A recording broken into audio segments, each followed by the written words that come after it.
উপস্থিত সাংবাদিক বৃন্দ, আপনাদের প্রতি কৃতজ্ঞতা জানাচ্ছি যে আপনারা অপেক্ষমান আছেন। ইতিমধ্যে আপনারা জানেন গোটা বাংলাদেশ ব্যাপী ডাকসু নির্বাচনের একটা সুন্দর আবহ তৈরি হয়েছে, যেটা ক্যাম্পাস ছাড়িয়ে গোটা বাংলাদেশে ইতিমধ্যেই পৌঁছে গিয়েছে। আমি বাংলাদেশ জাতীয়তাবাদী ছাত্র দলের একজন ক্ষুদ্র কর্মী। বাংলাদেশ জাতীয়তাবাদী ছাত্রদল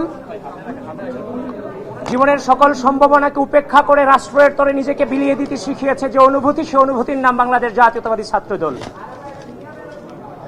সেই ছাত্রদলকে ধারণ করে ক্যাম্পাসে ভর্তি হয়েছে 2016 সাল থেকে এখনো পর্যন্ত সকল প্রকার প্রতিকূল পরিস্থিতিকে উপেক্ষা করে, অতিক্রম করে আজকের এই জায়গাতে আমরা দাঁড়িয়েছি।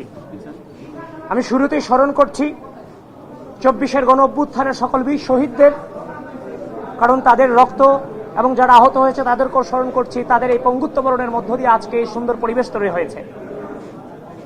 তো আমি ঢাকা বিশ্ববিদ্যালয়ের শিক্ষার্থী হিসেবে ডাকসু নির্বাচনের যে মনোনয়ন ফর্ম বিশ্ববিদ্যালয় প্রশাসন ছেড়েছে, আজকে সেটার শেষ দিন।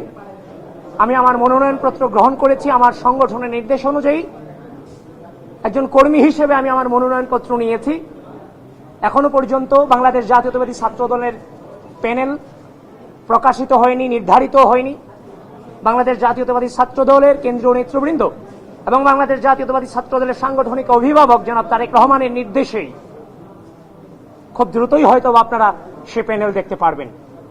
সে পর্যন্ত সকলকে অপেক্ষায় থাকার আহ্বান জানিয়ে এবং আপনাদের সকলের দোয়া চেয়ে আমি এটুকুই এখানেই শেষ করছি।